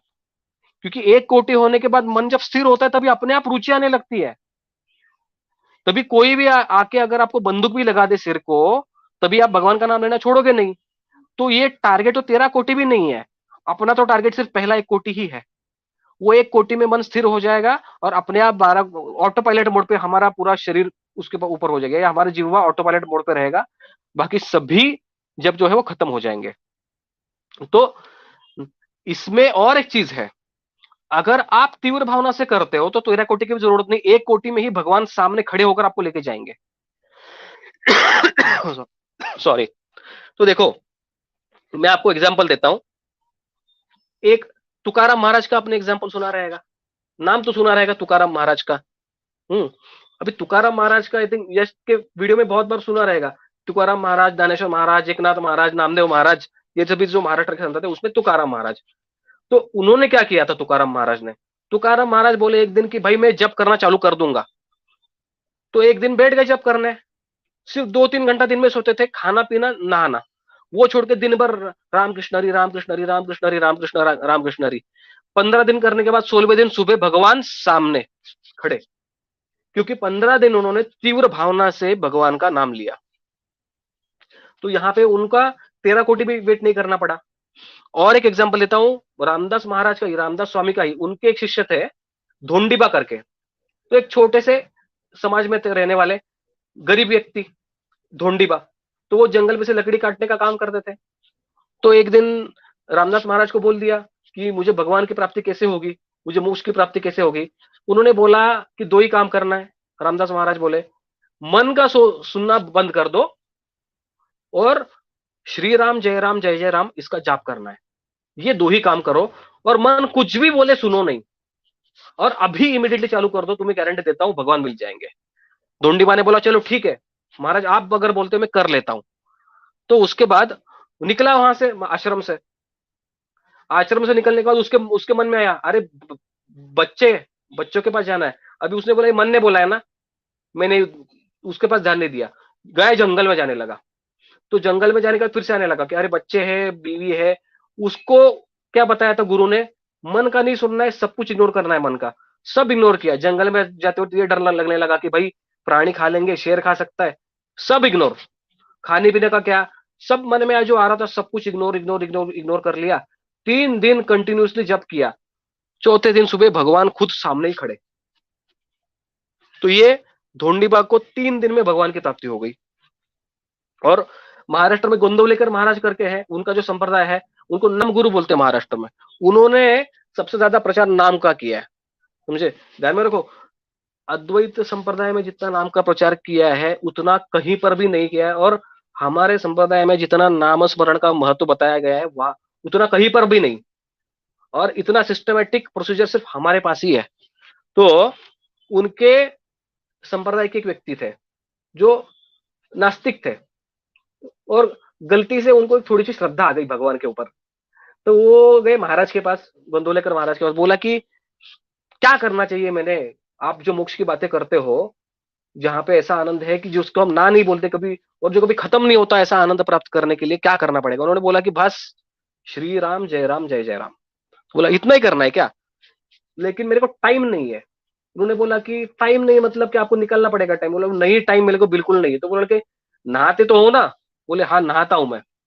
तो बोले कि काम करो, नहाते वक्त हर एक कमिटमेंट, आज से नहाते वक्त एक, जब तुम्हारे शरीर पर पहला बूंद पानी का पड़ेगा तब श्री राम जय राम चालू करना है। उसके बाद नहाने के बाद बंद भी हुआ तो कोई प्रॉब्लम नहीं, पर एक कमिटमेंट भगवान को देना कि मैं जब मेरे शरीर पर पानी का बूंद गिर जाएगा नहाने के लिए तब तुम्हारा नाम चालू कर दूंगा। तो उन्होंने कुछ साल ऐसा प्रोसीजर चालू रखा, और एक दिन उनको रोग हुआ और वो कोमा में गए। अब आप पूछोगे कि भाई ये कोमा में कैसे गए आप, तो बोले 1 करोड़। अभी वो 1 करोड़ नहीं हुआ था उनका ना। अगर रोज 10-15 मिनट नहाते रहेंगे तो कुछ साल में नहीं होगा। 1 करोड़ होने के लिए 3.5 साल लगता है। अगर रोज 3.5-4 घंटे अगर रोज जप करते तो उसको एक साढ़े एक 3 से 4 साल लगेंगे।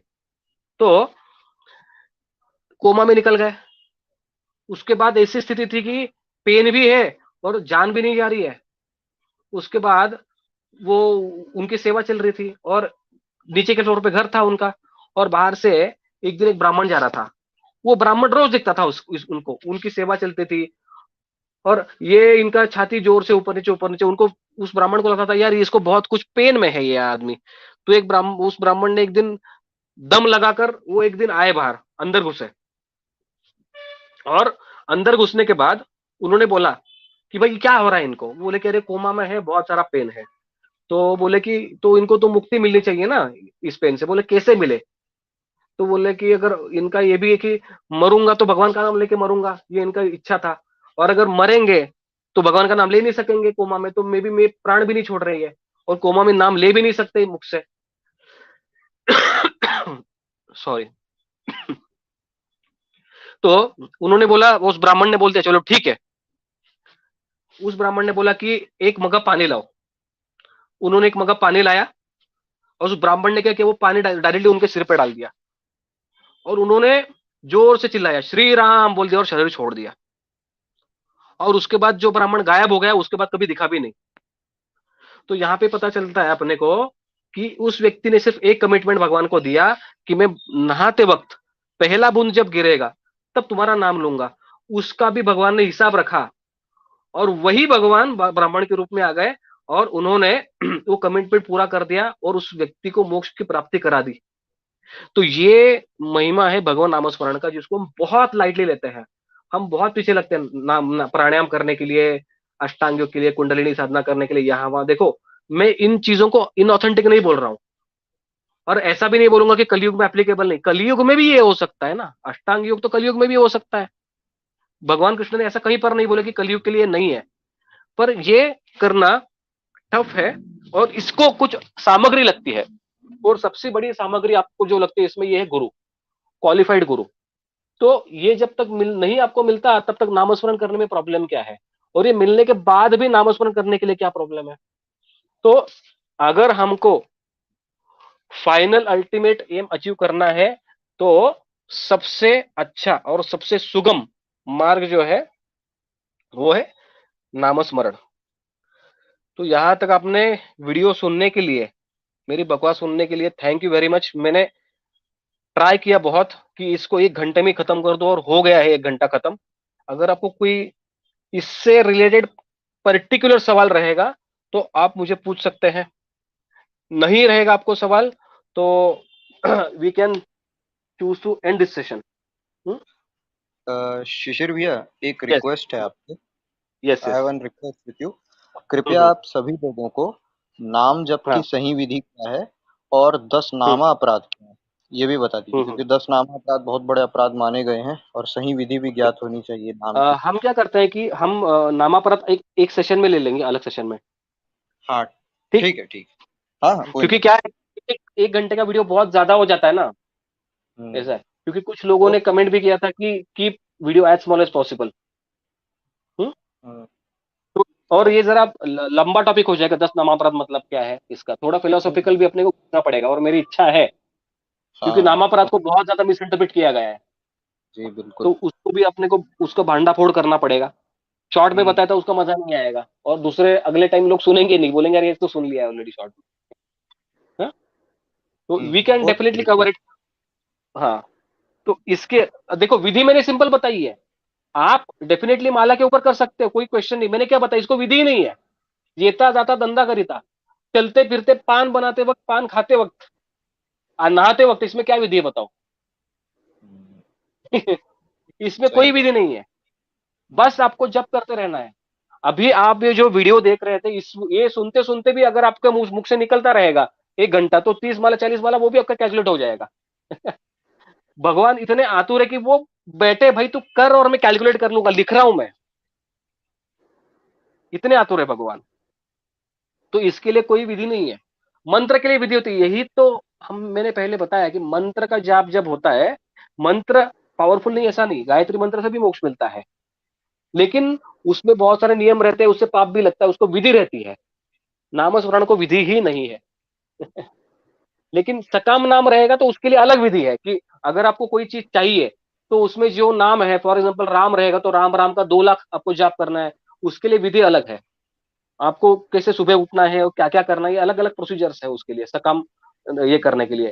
तो नामस्मरण सकाम भी होता है। मैंने आपको आज मोक्ष की प्राप्ति अगर टॉपिक रहेगा तो हम निष्काम के बारे में बात करेंगे ना। तो निष्काम नामस्मरण के लिए कोई भी विधि नहीं है। अगर आपको अपनी प्रेमिका को गुलाब देना है तो कोई विधि है क्या उसके लिए? कैसे चलते जाना है, किस स्टाइल में जाना है, कुछ नहीं है उसमें। वहां पे सिर्फ प्यार है। आप कैसे भी तो वो खुश हो जाएगी। जहां पे विधि आता है वहां पे प्यार नहीं है। हाँ, सही बात। हाँ। ये तुलसीदास जी भी ओके। एक बात कहते हैं कि मिले हम्म, ही न रघुपति बिनु अनुरागा, किए जोग तप ज्ञान बैरागा। अर्थात श्री हम्म, राम को पाने के लिए आप जोगी बन जाओ, बैरागी बन जाओ, ज्ञानी बन जाओ, सन्यासी बन जाओ, कुछ भी बन जाओ, परंतु हम्म, अनुराग नहीं है, प्रेम नहीं है, तो श्री राम नहीं मिल सकते। हम्म। निश्चित बताता हूँ, प्रेम होना यस, चाहिए। प्रेम से नाम जप करो, भगवान आपके साथ है, भगवत साक्षात्कार तो आराम से हो जाएगा। बस सच्चा डेफिनेटली। प्रेम होना चाहिए, निस्वार्थ निश्चल, हम्म, जैसे एक छोटे बच्चे में होता है ना, हम्म, निस्वार्थ प्रेम यस। में है। तो भगवान भाव के भूखे, प्रेम के भूखे हो तो बिल्कुल मिल जाएंगे, इसमें कोई हम्म। डाउट नहीं है। नाम में अचिंत्य शक्ति है, इसकी बात। तो कोई डाउट नहीं है, हो गया क्लियर? मुझे लग रहा है कि इसमें कुछ मैं ज्यादा टेक्निकल नहीं बताया। ओके। कौन से मंत्र का जाप करना है? ठीक। आपको राम का करना है तो श्री राम जय राम जय जय राम। कृष्ण का जाप करना है तो राम कृष्ण हरि, श्री कृष्ण जय कृष्ण। ठीक, can we chant different names of gods? कर सकते हैं, पर एक पे फोकस रहो। एक पे फोकस रहना इंपॉर्टेंट है। 13 करोड़ एक पे होना चाहिए। अपने को एक एक नाम पे फोकस करना है। एक करने के बाद सब कुछ मिल जाता है, ये गारंटी। अगर आप शिव जी का नाम लेते हो तो राम भी मिल ही जाएंगे उसमें से, राम का लेते हो तो शिव जी भी मिल ही जाएंगे, डेफिनेटली। पर पहले एक जगह पे फिक्स रहो।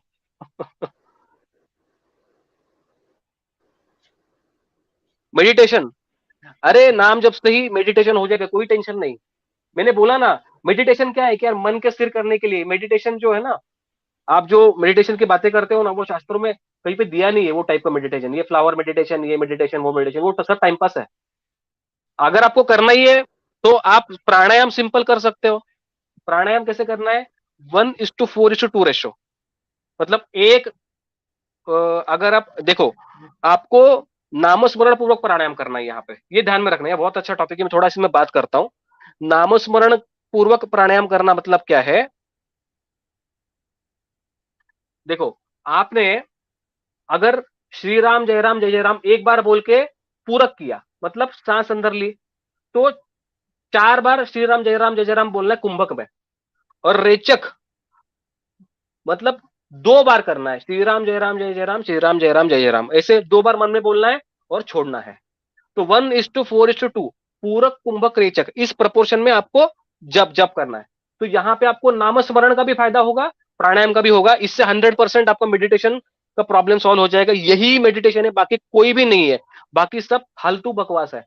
अपने को जो कुछ करना है शास्त्रों से करना है। क्या शूद्र और स्त्री बिना दीक्षा के शिवाय नमः का जप कर सकते हैं? अरे इसको दीक्षा की जरूरत नहीं, बिंदास करो, बिंदास करो, कोई कोई टेंशन नहीं है। हम्म नाम स्मरण में किसी को कोई नियम नहीं है, टेंशन मत लो। Okay?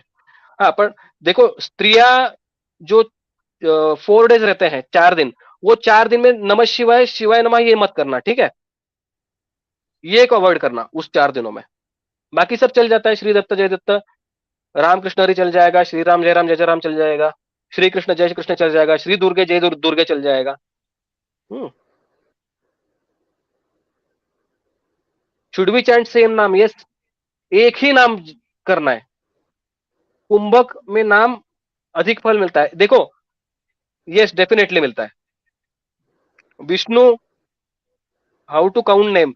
देखो, मैंने बोला ना कि पहले एक बार बैठ लेना, एक बार बैठना, और उसके बाद एक बार कैलकुलेट करना टाइम लगा के, कि फॉर एग्जांपल अभी जो ऊपर रखा है जय हरि विठ्ठल है, ठीक है? तो जय हरि विठ्ठल एक एक माला करने को कितना टाइम लग रहा है? सपोज 2 मिनट लग रहा है, तो कैलकुलेट करना कि मेरे को नॉर्मली 2 मिनट लगता है। अभी मेरी वाइफ का जब कैसे होता है, मेरी वाइफ को काम करते वक्त 2-2 ढाई घंटा मिल जाता है, खाना बनाते वक्त। तो वो 2-2 ढाई घंटे में मेरे वाइफ का अराउंड 80 जप हो जाता है, 80-90 माला वो लिख लेती है। 2 घंटा हो गया, 80-90 माला हो गया मेरा। तो to be safer on safer side वो 80 लिख देती है। ऐसे अगर ज्यादा कम वाला पकड़ लो आप, ज्यादा हो तो प्रॉब्लम नहीं। Can we do it without counting? Yes, you can definitely do it without counting. पर अगर काउंटिंग बंद कर दिया ना, तो एक दिन पता चल जाए कि हम 10 माला भी नहीं कर रहे हैं। तो डिसाइड कर लो, 50 माला काउंटिंग, 50 माला काउंटिंग कंपल्सरी करना है, उसके बाद जो रहेगा बोनस। पर मिनिमम माला इंपॉर्टेंट है, उसके लिए काउंटिंग है।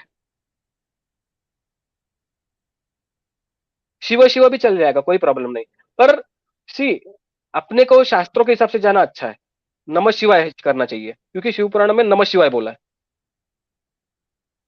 फिंगर से भी होता है, कोई प्रॉब्लम नहीं करने से। डू यू हैव एनी गुरु? हाँ, मेरे गुरु है, वो मेरे को शिष्य नहीं समझते, वो अभी निकल उन्होंने, क्या बोलते हैं यार उसको, प्रस्थान कर लिया है। पर मैं उनको गुरु मानता हूँ। पर उन्होंने मुझे गुरु ऐसा प्रेम किया है, डेफिनेटली। मन में नाम लेंगे तो काउंट, ओके। देखो, ये मन में नहीं लेना है, हाँ? ये नाम मन में नहीं लेना है। ये नाम कैसे करना है?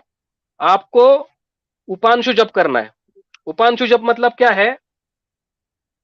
आपके होठों का मोमेंट होना चाहिए और बाहर आवाज नहीं आना चाहिए, समझा? जब कोई लड़की एक लड़के को देख के दूर से गाली देती है, तो अपने होठों की मूवमेंट करती है, पर आवाज बाहर नहीं आता है, वैसे। तो आपको उपांशु जप करना है। शैलेंद्र कुमार आडंबर का है, तो निकल भाई यहां से, तू काय को टाइम पास कर रहा है आडंबर? तेरे को अगर लग रहा है यहाँ पे कीचड़ है, तो कीचड़ में काय को आ रहा है, समझा? तो तू सबसे बड़ा कीचड़ नहीं है क्या भाई? हम्म जहां पे तेरे को भाव नहीं मिल रहा है, वहां पे काय को बदनामी कर रहा है यार? तू तो सबसे ज्यादा जरूरत किसको है मालूम है नाम जप की? ये शैलेंद्र कुमार जैसे व्यक्तियों को, समझे? लाइफ में कुछ गोल नहीं, कुछ नहीं, बस दूसरे जो लोग करते हैं ना, वहां पे जाके पोक करो। तो सभी लोग शैलेंद्र कुमार जो है, उनके लिए एक एक माला जप करो।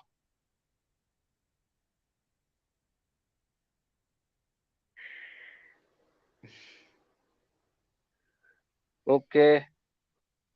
ओम नमः शिवाय। जय जय राम कृष्ण हरि। अपने को राम कृष्ण हरि करना है। ज्ञानेश्वर महाराज ने राम कृष्ण हरि जप दिया, जय जय राम कृष्ण हरि कीर्तन के वक्त। ओम नमः शिवाय विदाउट दीक्षा। सी, अगर आपको पूरी शंकराचार्य से कनेक्शन है तो आप उनके साथ एक बार बात कर लेना, क्योंकि ओम नमः शिवाय के लिए कुछ नियम है, क्योंकि वो मंत्र है, ध्यान में रखना, ठीक है? क्योंकि मैं क्वालिफाइड नहीं हूं बनने के लिए। क्या सिर्फ राम नाम का 100% कर सकते हैं, पर श्री राम बोलना, ठीक है? श्री राम, राम नहीं श्री राम, वो भी चल जाएगा। श्री दुर्गे जय दुर्गे चल जाएगा। रात में भी कर सकते, दिन में भी कर सकते, कहीं पर भी कर सकते। अजप अजप कहीं किसी और दिन।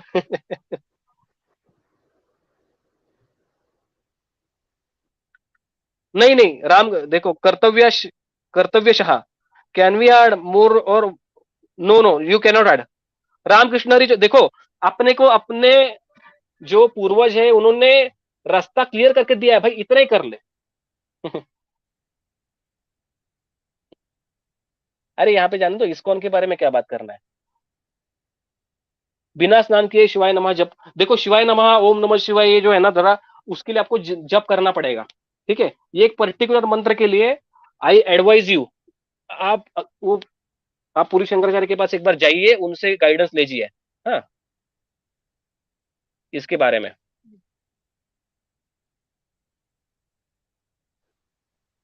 क्या जाप करते हुए आंख बंद किया तो भी अच्छा है, नहीं किया तो भी अच्छा है, कि इसको विधि नहीं है, कोई प्रॉब्लम नहीं है। देर इज नो रूल, बिंदास करो।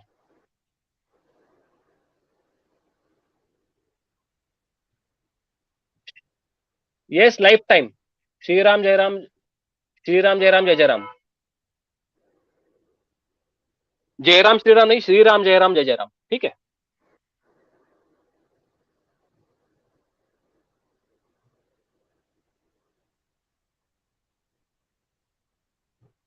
अरे Yash, can we invite Aniket Bhagwat ji जो है ना, हाँ उनके जो, अब अनिकेत जी आप हो क्या, आप क्या, अनिकेत जी आप व्हाट्सएप मैसेज कीजिए, आप अगर ऑनलाइन हो तो मुझे।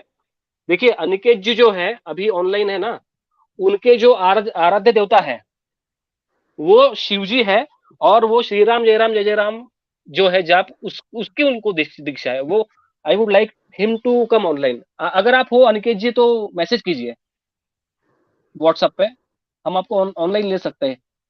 आपको वहां पे दिखेगा कि अपने संप्रदाय की ब्यूटी क्या है। बिल्कुल हम्म, है ये, आई एम देयर। अनिकेत जी आप एंटर कर सकते हो अगर पॉसिबल है तो। अभी मुझे मालूम नहीं उनको ऑनलाइन लेना कैसे है। मैं हाँ, मैं लिंक देता हूँ, मैं लिंक डालता हूँ। हाँ, अनिकेत जी ऑनलाइन है, उनको आप एंटर करा करा दीजिए। अनिकेत जी मेरे बहुत अच्छे मित्र हैं और पूना से ही है।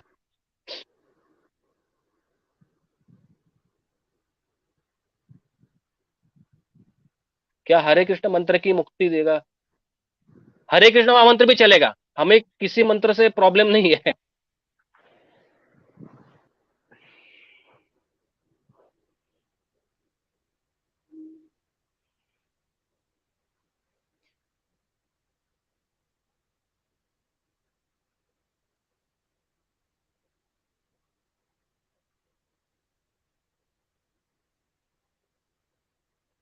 हाँ, अनिकेत जी आ गए क्या?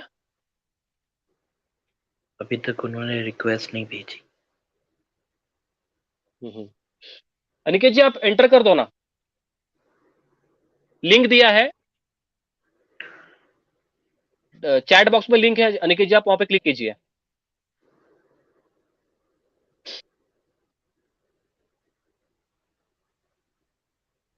1 सेकेंड लिंक दे दिया है आपके लिए, अनिकेत जी आप एंटर कीजिए।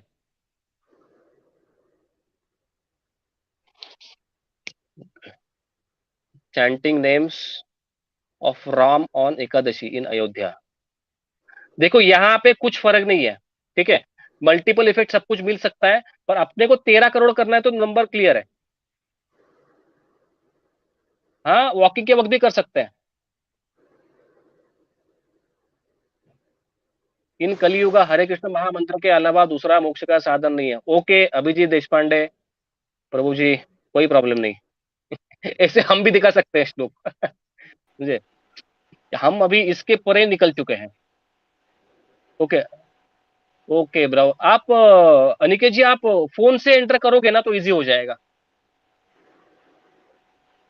और यहाँ पे कोई इस्कॉन वाले रहेंगे ना, इस्कॉन वाले, कि भाई हमारा तुम्हारा कनेक्शन कुछ नहीं, काहे को आ रहे हो यहाँ पे। इस आपका संबंध नहीं है हमारे साथ, काहे को आ रहे हो। नरक में जाओगे, हम बेशर्म। मायावादी लोग हैं। मायावादी लोगों के बीच में आ क्यों रहे हो मालूम नहीं। पहले ये भी बोलने का कि मायावादी भाष्य करीले है सर्वनाश, उसके बाद पीछे लगने का मतलब। मंदिर में बोलो कि भाई स्त्री के पास देखो नहीं, पर झांक झांक के वहीं पे बाथरूम में नजर डालो, वही कर रहे हैं यहाँ पे आके।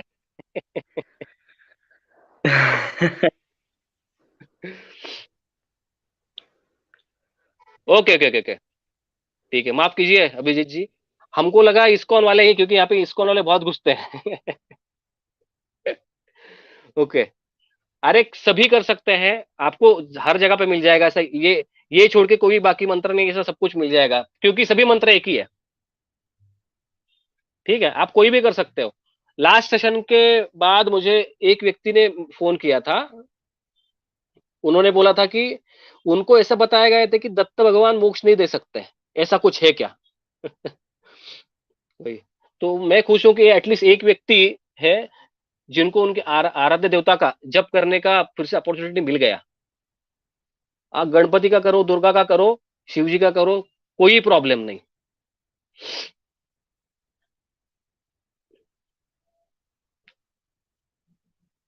डस डस कीप देन, अरे ओम नम ओम ओम ओम नमः, नहीं नहीं चलेगा। श्री राम जय राम जय जय राम। हाँ, मैं योगी भी कुछ नहीं हूँ। कीर्तन, कीर्तन। कीर्तन दे सकता है नाम के जैसा, पर आप कीर्तन दिन भर नहीं कर सकते।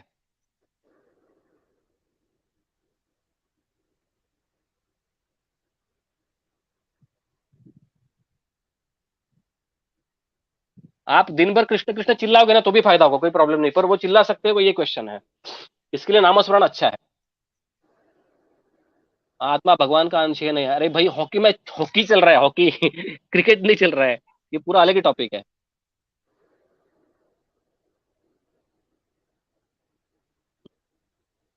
नवनाथ का भी है, पर यहाँ पे ज्यादा लोग नहीं है ना। ओके, इसके लिए अनिकेत जी आप फोन पे आइए, फोन अगर फोन पे रहेगा ना तो इजी हो जाएगा। फोन पे से अगर आप कनेक्ट हो सकते हो तो अच्छा है, फोन पे से आप इजीली कनेक्ट हो जाओगे।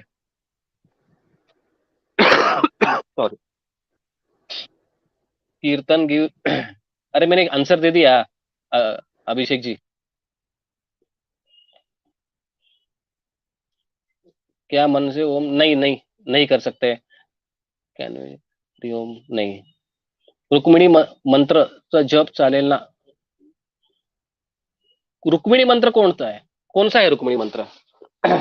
मुझे मालूम नहीं है रुक्मिणी मंत्र। अपने को राम कृष्ण हरि दिया है वो कर लो, श्री राम जय राम दिया है।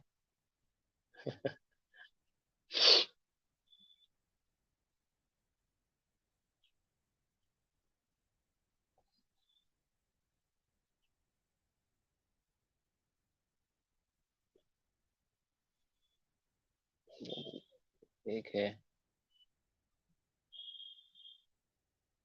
ओके। भाई मैं जानना चाहता हूँ कि सच में शिव जी है शास्त्रों में। अरे यार ये यहाँ पे नहीं है, ये टॉपिक ही नहीं है। ओके, ठीक है। अगर अनिकेत जी को एंटर करने को प्रॉब्लम हो रहा है, ओके ठीक है। अभिजीत जी आई एम सॉरी, मुझे लगा था कि आप इस्कॉन के हो, क्योंकि बहुत सारे इस्कॉन के लोग आके यहाँ पे वो कचरा बढ़ा रहे हैं। अरे हरे कृष्ण में आइडियली हरे राम, आप कुछ भी बोल दो, हरे राम हरे कृष्ण कोई प्रॉब्लम नहीं। हरे कृष्ण जो है वो आपको 3.5 करोड़ करना है। वो आपको 3.5 करोड़ करना है, 13 करोड़ नहीं है। Okay, I think questions answer हो गए हैं। कोई इंपॉर्टेंट क्वेश्चन बाकी नहीं है। Hmm, other questions can be taken on some another day, कोई प्रॉब्लम नहीं। ठीक है। तो एंड करते हैं अभी। Yes yes yes yes. Okay, thank okay. You sir, yes. धन्यवाद। चलो चलो। श्री राम, जय राम, जय जय राम।